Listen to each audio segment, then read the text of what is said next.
Em um mundo cheio de mudança, como gerenciar os recursos humanos dentro das empresas? Bom, esse é o tema da nossa aula de hoje. Caso você não tenha assistido os outros vídeos, nós falamos sobre comunicação, processo decisório e negociação, estilos de liderança e motivação. Não perde, ficaram muito legais os vídeos. Bom, hoje estamos novamente no nosso último vídeo com o professor Maurício Seixo. Obrigada mais uma vez, professor. Obrigado por contribuir tanto com a gente em todos esses vídeos que fizemos. E hoje vamos falar sobre esse mundo, né, que está atualizando o tempo todo, com muita tecnologia. Como que a gente consegue gerenciar esses recursos humanos? Conta pra gente. Perfeito, legal. É mais um assunto muito sério, muito importante, que a gente tem que parar para pensar, né? O mundo, não precisa dizer, né?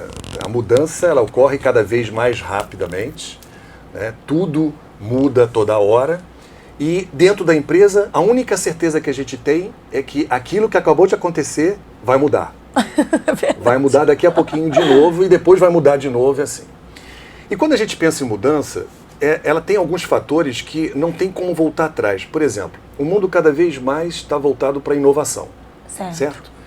Tudo sendo inovado, com a tecnologia principalmente e tudo mais.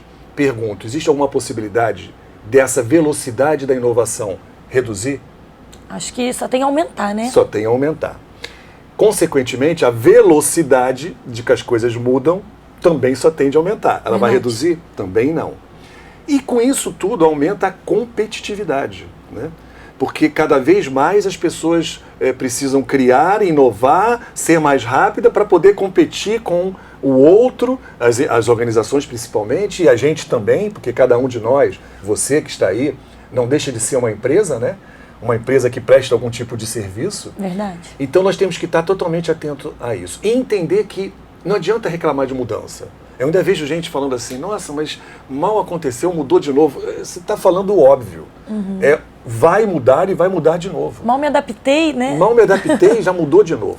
Então, existem, nesse processo, que é fundamental a gente entender quem participa disso. Como eu até já comentei em aulas anteriores, quando a gente fala de mudança, existe a mudança da infraestrutura, existe a mudança de processo, existe tudo. Mas o que vai mudar efetivamente são como as pessoas reagem e trabalham sobre essas mudanças. Então, novamente, a maior parte das mudanças ocorrem nas pessoas. Tem até uma frase muito legal que é 10% é o que acontece, 90% é como você reage ao que acontece. Exatamente, né? Perfeitamente. É como você reage, como as pessoas reagem. E como as pessoas vão reagir, olha que interessante. Nós estamos falando agora sobre processos de gestão de mudança, mas nós falamos antes sobre comunicação, e você vai ver como isso tem a ver perfeitamente com isso. Nós falamos antes sobre processo decisório, que você tem tudo a ver com o processo de mudança, e nós falamos sobre estilo de liderança, que acaba tendo tudo a ver com isso. Por quê? Porque se eu estou num processo onde as pessoas precisam passar pela mudança, e aí, como eu já disse antes, é o que a gente chama de transição, as pessoas precisam sair do elemento A para o B, elas precisam entender o que elas vão encontrar no B. Primeiro, elas têm que entender aonde elas estão, que situação nós estamos. Segundo, como essa situação nova, essa mudança, aonde ela vai nos levar. Então eu preciso, como empresa, vender essa situação B. Vender, no sentido de mostrar que, olha, tente se ver agora nesta nova situação. Gostou? Vale a pena? Tá legal? Vale a pena? Tá a fim de ir junto? Beleza. Então olha só que pra gente chegar lá, existe um processo. E esse processo, ele não vai ser fácil. Vai ter momentos que a gente vai querer voltar atrás. Vai ter momentos que a gente vai querer desistir. Vai ter momentos que a gente vai achar que não vai acontecer. Mas lembre-se, toda vez que você estiver nesse momento, e isso vale para a vida, aquilo que você deseja no ponto B. Esse ponto B, então, tem que ser muito bem vendido. Eu tenho que entender. Da mesma forma que você quer fazer uma mudança na sua vida, entender por que eu quero ir para lá.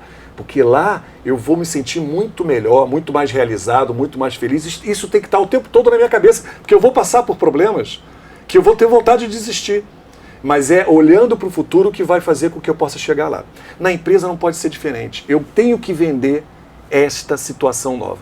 E muitas vezes a empresa não faz isso. Ela simplesmente diz, olha, tal coisa era assim e vai ser assado. E tipo assim, você tem que aceitar e tem que fazer acontecer. Ok, as pessoas estão trabalhando, são profissionais, vão ter que fazer. Mas é o que você falou. Mas que motivação, voltando a aulas anteriores, que motivação, que ela efetivamente está se sentindo como participante daquele processo? Eu sempre digo que se existe uma coisa que não está bem dentro de uma empresa, e você conversar com um grupo de pessoas sobre como seria isso aqui bem, as pessoas vão falar sobre coisas que com certeza é o que você quer fazer. Então você pode inclusive utilizar isso antes de apresentar o que vai ser mudado. Mostrando que as pessoas fazem parte dessa decisão, porque fazem. E quando a decisão vem de cima imposta, parece que ela não faz parte. Verdade. Mesmo sendo algo que ela tem interesse. Mesmo sendo algo que ela diz, não, entendi aquilo ali, mas eu não fiz parte. As pessoas têm que se sentir como fazendo parte. Foi até o que a gente conversou sobre isso na aula, né? Quanto mais a gente traz as pessoas que estão na base, que vai executar aquela mudança, quanto mais trouxermos elas para o processo de mudança, mais engajados, mais participativos, mais interessados as pessoas ficam. Sem dúvida, sem dúvida. E aí, a partir daí, eu estou gerenciando esse processo de mudança. Existem 4 fatores fundamentais para esse gerenciamento. É exatamente a análise dos impactos organizacionais, a identificação dos formadores de opinião dentro desse processo, o próprio treinamento das pessoas, dependendo do que vai acontecer desse processo, e a comunicação. Esses 3 fatores são fundamentais. Quando a gente fala de análise de impacto, né, é entender isso que nós estamos conversando agora. Qual é o impacto que isso vai ter sobre as pessoas, sobre a mudança na empresa. Respeitar uma coisa que é fundamental, chamada cultura organizacional. Verdade. Né? A cultura é algo que, se você não leva em consideração, com certeza ela vai ser um empecilho para que essa mudança aconteça. Eu tenho que considerar. Significa eu me curvar à cultura? Não. Significa eu colocar a cultura dentro do contexto, entendendo que ela vai fazer parte, que eu tenho que respeitar e, por causa disso, fazer de forma que eu também modifique a cultura ou que ela se adapte a essa nova situação. Não é um ponto positivo nem negativo, é parte do processo. É parte do processo. Que envolve, além de cultura, o clima, né? Que envolve o entendimento das possíveis resistências e barreiras que você vai passar. Eu tenho que entender aonde eu posso ter resistência, aonde vai ter a maior resistência. Né? Ou seja, a identificação de possíveis problemas. E quais são as resistências que já estão acontecendo? Que já estão acontecendo. Se eu entendo isso tudo, eu posso ter ações preventivas. Verdade. Eu posso fazer um plano de contingência para essas mudanças. Então, a análise do impacto organizacional é fundamental para esse processo. O segundo é o mapeamento dos formadores de opinião. Né? Os stakeholders, todos eles, de alguma forma, influenciam nesse processo. Eu tenho que entender para quê? Para que eu considere a comunicação para essas pessoas com muito mais relevância. Porque é mais ou menos assim. O formador de opinião, se eu compro esse formador para esta... Lembra que eu estou vendendo alguma coisa? Para as mudanças, eles passam a ser parceiros do processo. E quando eu tenho formadores de opinião como parceiros do processo, tudo fica muito mais fácil. Então, entender, né, quem vai facilitar, quem vai dificultar e como é a comunicação com esses interlocutores, esses formadores de opinião, é fundamental, é o segundo aspecto mais importante. O terceiro é propriamente dito o treinamento das pessoas. Ou seja, o que as pessoas hoje sabem da situação atual e o que elas precisam saber, o que elas precisam se desenvolver. Que aspectos são necessários de entendimento para que esse processo de mudança aconteça da melhor maneira. Que é exatamente realizar um treinamento, realizar um processo, né? E preparar as pessoas. Lembrando, preparar os gestores e, a partir daí, preparar as pessoas. Se for possível, até utilizando os próprios gestores para isso. Aí vai depender de cada aspecto e de cada situação. E o último é a comunicação propriamente dito. E aí a gente volta à primeira aula lá de comunicação, onde a gente diz, se não houver um entendimento, se não houver a possibilidade das pessoas questionarem, hoje existe uma certa dificuldade, porque se você está fazendo uma mudança e alguém faz uma pergunta, alguém já diz assim para o lado, está resistindo. Não necessariamente é resistência. É entendimento, é busca do entendimento. Não quer dizer que a resistência não exista, mas eu não posso confundir se eu estou tentando entender alguma coisa como eu estou não resistindo. E se eu estou resistindo nesse momento é porque eu não entendi ainda. E eu estou querendo entender para poder deixar de resistir. Então tenho que fazer pergunta. E quem está fazendo a mudança, quem está responsável por ela, tem que trazer as pessoas a questionarem.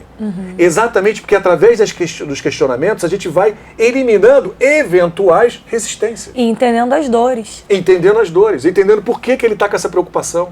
E não tenha dúvida, boa parte das resistências, até porque a resistência não é uma coisa racional, ela é muito mais emocional, boa parte das resistências passa pelo não entendimento do que está acontecendo, por que está acontecendo, ou do que está sendo explicado. Então, o entendimento, o questionamento é fundamental. Para que haja o quê? A aceitação. Entendi e concordo. Entendi e não concordo. Vamos continuar nesse debate. Porque você tem que concordar. Porque não tem jeito. Qualquer processo de mudança, as pessoas estarão envolvidas e elas passarão por momentos que, se ela já não concorda ou tem algum recesso, será muito pior. Até você chegar efetivamente na participação. Então, assim, não dá para não lembrar da resistência. Ela existe. Certo. E a resistência, tem muitas empresas que não levaram isso em consideração, e não só a falta de entendimento pode levar à resistência, como muitas vezes ela leva a um mal-estar, a um clima ruim, e em algumas situações até o boicote, como já aconteceu. Então, é fundamental o processo de comunicação nesse momento. Então, assim, resumindo, não tem como a gente ter dúvida sobre a importância de entender todo o ambiente que está em volta, entender as pessoas que fazem parte desse ambiente e que são formadores de opinião, de preparar as pessoas para a mudança e de saber que a comunicação faz parte disso tudo. Então, assim, o problema não é a mudança. O problema é como eu gerencio essa mudança.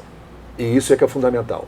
Se você quer saber mais sobre isso, e eu espero que você tenha gostado do que a gente conversou até agora, vem para cá, vem conversar, porque será um prazer ter você aqui para debater sobre esse assunto e também escutar, ver qual é a tua experiência sobre isso e o que você tem a dizer, tá legal? Mais uma vez, muito obrigado.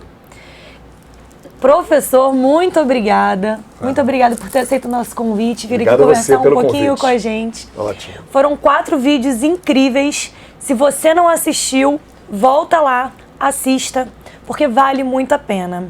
Muito obrigada.